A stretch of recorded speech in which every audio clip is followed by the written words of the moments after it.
So this is class number 20 out of a 25-part series that we started in October. And today's topic is hot season veggies.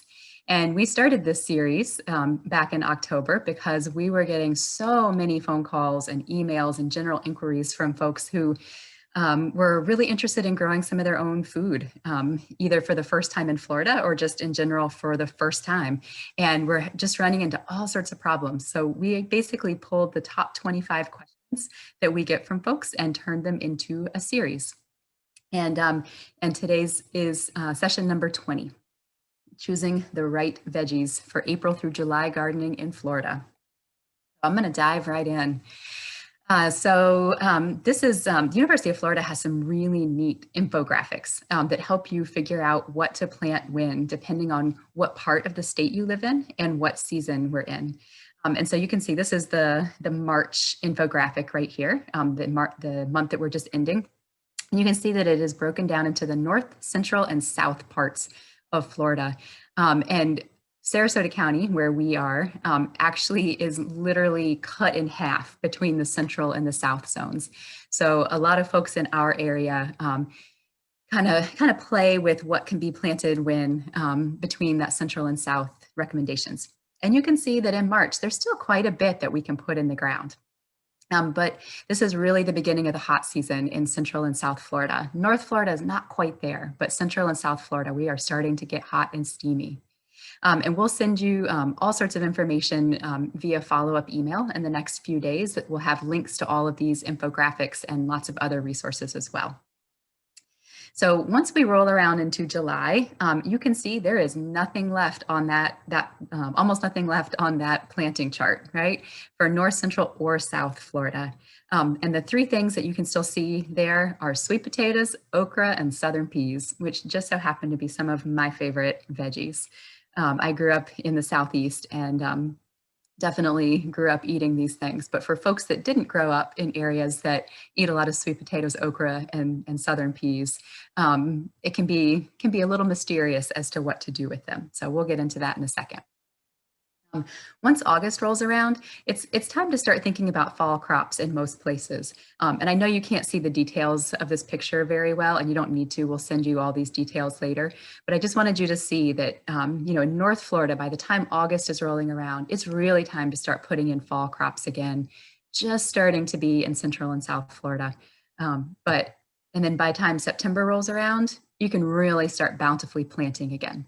Today, we're really going to focus in on those hot, humid parts of the year where we get a huge amount of rainfall. I really want to start by actually just showing you a map. I know a lot of you who have been with this series before have seen this map, but for those of you who haven't, this happens to be one of my favorite maps. It is called the Köppen-Geiger Climate Map, and I'm going to show you the whole world map view of it in just a second. But I wanted to show you this to show you that there are this is a really neat way of understanding what parts of the world have a really similar climate to what you have in whatever part of Florida or whatever part of the country you live in. So down here, this is kind of where Sarasota County is, in this little pink area right in here. And so other parts of the world that have that same kind of pink color have a really similar growing climate. And there's the world map. So you can actually start to see what areas will likely have foods and varieties of foods that will grow well in the region that you live in. So down here in this little pink tip of Florida, you can see that places like the Yucatan Peninsula of Mexico, the Caribbean islands, Brazil, parts of sub-Saharan Africa, India, parts of Southeast Asia have a really similar climate to our growing climate down here in Sarasota County. And Southern Florida in general. And so that's a really great little tip for picking the right varieties and the right types of food, as well as searching for recipes for things that you might be a little bit unfamiliar with. And that brings me to this. So I love food, and I love growing new interesting food and figuring out how to cook it. And one of my favorite things about summer growing in Florida is that I get to try a lot of new varieties that I've never grown before when I was farming and gardening in other parts of the country. Things like this beautiful eggplant. That is eggplant on your screen. That is fully ripe, ready to eat eggplant from Southeast Asia. Growing in a region that has a very similar climate to southern Florida. So eggplant just so happens to be one of those veggies that actually does decently well in the summer in most of Florida. The caveat being, it's a really good idea to try some varieties from other hot, humid, rainy regions of the world. Eggplant that will hold up well to the type of weather that we have during the summer. A lot of the Italian varieties, the ones that we typically see in the grocery store, those are from a Mediterranean climate, which is hot, but it's also really dry. And dry is not what we have in the summer in Florida. So look for some varieties that are from places like Southeast Asia, South America, even sub-Saharan Africa. Some of the rainier parts will have eggplant that will hold up well to all our rain. They do have some pests, including spider mites. That tends to be one of the bigger issues during the summer. And I think next week's topic is actually spider mites. So Carol's going to tell you all about spider mites and the best way to control those. And last week we covered caterpillars. And that's another one that can affect eggplant in the summer, as well as leaf-footed bugs like to chew on the fruit. So sweet potatoes grow really, really well in Florida, and they are fairly bomb-proof. That's what they look like if you harvest kind of the whole root system. That's what a sweet potato fully harvested looks like. And you can see in the background, you can see these leaves on these sweet potato plants. They're really chewed on. But sweet potatoes are so tough that they don't really mind being chewed on. So it can be a great way to have a beautiful ground cover. They're pretty ornamental as well. They grow in a really wide variety of soil types. They absolutely thrive in heat and humidity. They tolerate wet conditions pretty well and dry conditions pretty well. They don't have a whole lot of pest and disease issues, especially not ones that will totally take them out. They have pretty darn low nutrient requirements. They actually do best in soil that has not been amended with compost, which is a pretty rare and wonderful thing. And the plants are actually beautiful. There's lots of ornamental varieties of sweet potato out there in the world. So you might as well grow an edible variety. And one of my favorite things about sweet potatoes that most people don't know is that the leaves are also edible and totally delicious. So it can be a really great summertime green. So this beautiful picture on your screen looks like a hibiscus, right? So it is a hibiscus family. That is what an okra flower looks like. I think that okra flowers are absolutely beautiful. And so if you love growing hibiscus, might as well grow some okra because they are in the same family and have those big, beautiful flowers. There are dozens and dozens and dozens of varieties of okra in the world. There's actually someone up in the mountains in North Carolina that his name is Chris Smith, and he has been doing an incredible amount of okra variety trials for quite a few years. And this is a picture that he took of, I think, 59 or 60 of the varieties that he grew a couple of years ago. And one of the things that's really neat about okra is that we often think of okra as just those kind of slimy, nasty pods that a lot of people have an aversion to. I love them, but a lot of people who didn't grow up with okra find them to be pretty vile little things. But there's so many other parts of okra that are also edible. The leaves are edible, the seeds, the flowers are actually edible. And there's ways that you can cook the actual okra fruit or the pods to get rid of some of that slime that so many people are averse to.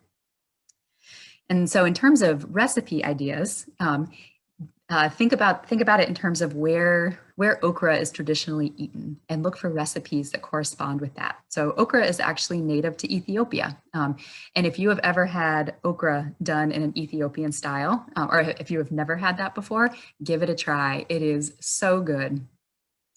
It's also really widely eaten throughout much of Africa, the Middle East, Greece, Turkey, the Indian subcontinent, the Caribbean, South America, and the southeastern United States. So most of the world actually eats okra. It's just that most of the United States doesn't, but most of the world does. So just start looking for recipes, and I think you'll be pleasantly surprised by what you can do with okra. It is important to note that okra is susceptible to nematodes. And if you were unsure what a nematode is, or if you are kind of familiar with nematodes but need to learn more, we did a class about 10 weeks ago on nematodes and how to manage nematodes in Florida gardens. They also have pretty low nutrient requirements, okra does. It thrives in heat and humidity, and it's just beautiful because it's so closely related to hibiscus.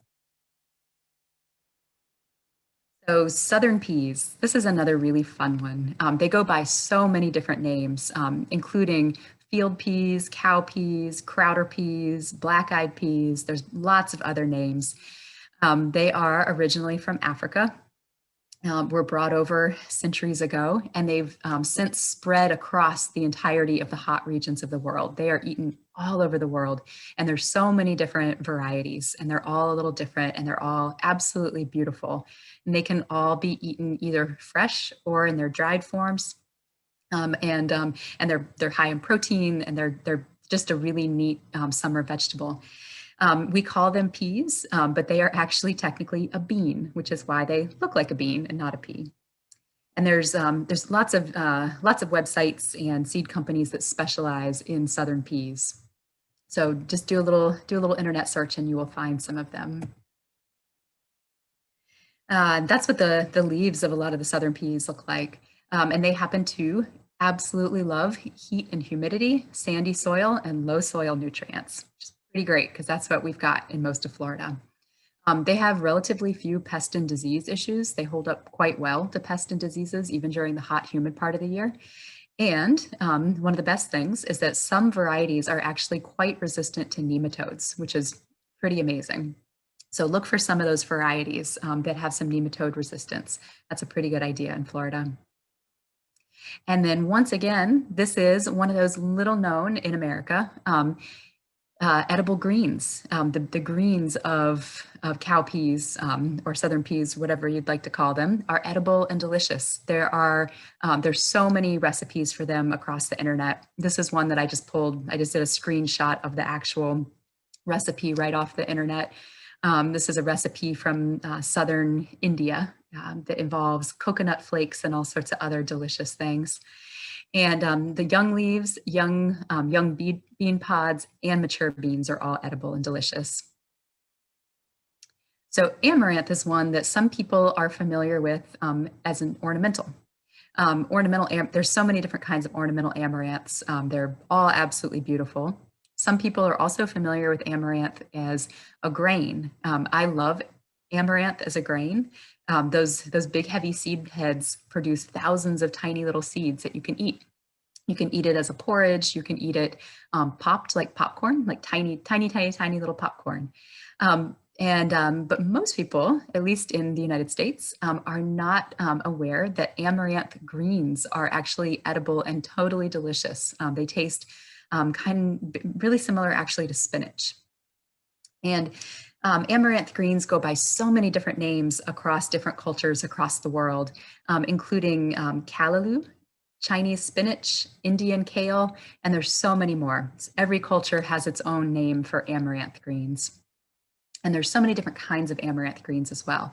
But as you're doing a search for greens that grow really well in the summer, make sure you're looking for something like vegetable amaranth or leaf amaranth or edible amaranth. Those are some good terms for doing a search for seed varieties for the edible leaf varieties. And so this is just another beautiful screenshot that I took off of somebody's website of recipes. This is I can't remember actually which country this comes from, but this is somewhere in Southeast Asia, a stir-fried amaranth recipe that looked absolutely delicious. I love cooking amaranth greens. I like them just as much as any other cooked green, for sure. Do note that amaranth, even the vegetable amaranth varieties, they can become a weed. Each plant produces thousands and thousands and thousands of little seeds, and they grow really, really well in Florida. Vegetable amaranths are a really close cousin of spiny pigweed. If you have ever had kind of an abandoned spot in your yard and something big and very spiny and sharp popped up, it is very likely spiny pigweed, like you can see in this picture.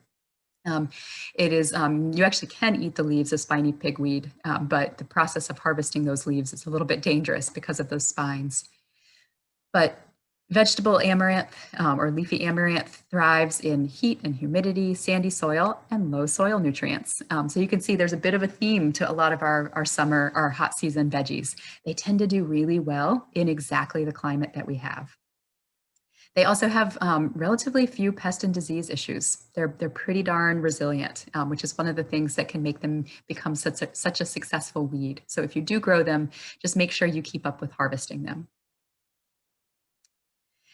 And then we've got Seminole pumpkin. This is one that is just historically really neat right here in Florida. A lot of folks get in touch with our office asking for traditional Florida vegetables or heirloom vegetables from Florida. And this is one from that list, Seminole pumpkin. It was actually traditionally grown by the Calusa Creek and Miccosukee peoples right here in Florida.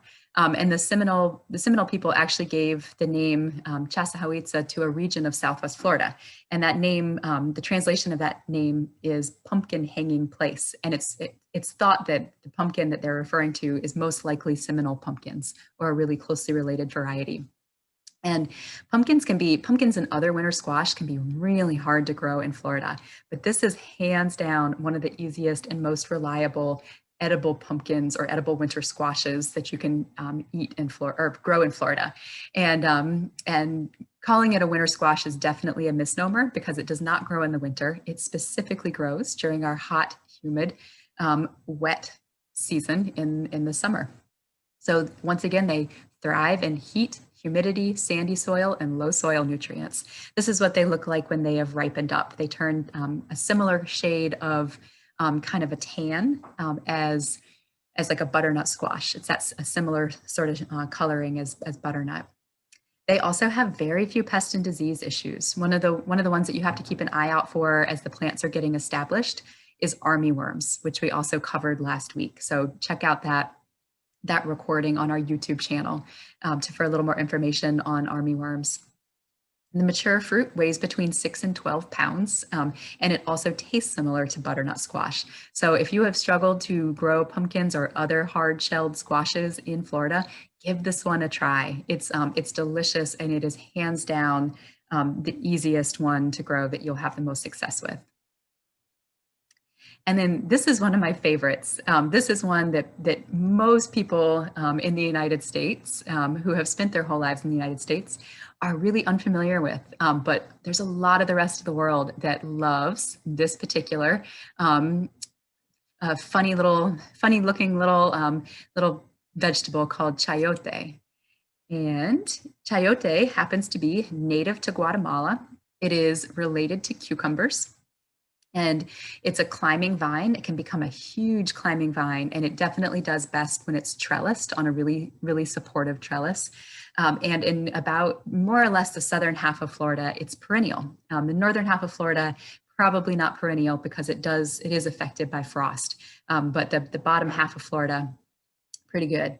And then taste and texture wise, it is quite similar to summer squash. I think it's absolutely delicious. I use it in place of summer squash and zucchini. And it's a good one. You can find lots of chayote recipes online as well. And then this is one of the things that I love so much about growing different things during the summer in Florida is that you get to be really creative and learn about what tropical and subtropical regions of the world eat. We have such a standardized diet in the United States, and it doesn't always match our actual growing climate, right? Because we have a distribution system that sends food, the same food year round to every grocery store in America. And so by growing some of your own food in the summer in Florida, you get to experience the kind of culinary and diet experience that a lot of the rest of the world has as their normal. And there happens to be a good handful of seed companies that specialize in varieties from the southeastern United States, Africa, Central and South America, the Caribbean islands, Southeast Asia, the Indian subcontinent, and other hot, humid parts of the world. There's, we'll send out a resource list in the next few days that includes some links to some of those seed companies. There's lots more. I just wanted to send you a list to get you started to see, so that you can see what kinds of seed companies are out there and what kinds of seeds they carry. And then I also highly recommend reading food blogs and talking to your local library about getting cookbooks from other parts of the world in stock, looking for online recipes, websites for cooking ideas, and just talking to folks and see how they how they cook some of the more unfamiliar foods, and give it a try. It's a really, really fun way to open up the world, especially right now while we're so travel limited. It's a great way to experience the world. And then we will also send you a handful of links, including the Florida Vegetable Gardening Guide, that is really helpful for just figuring out when to put different things in the ground. It doesn't include quite a few of the vegetables we went over today, but it does include some of them. Oops. There we go. And so that's what we've got for you today.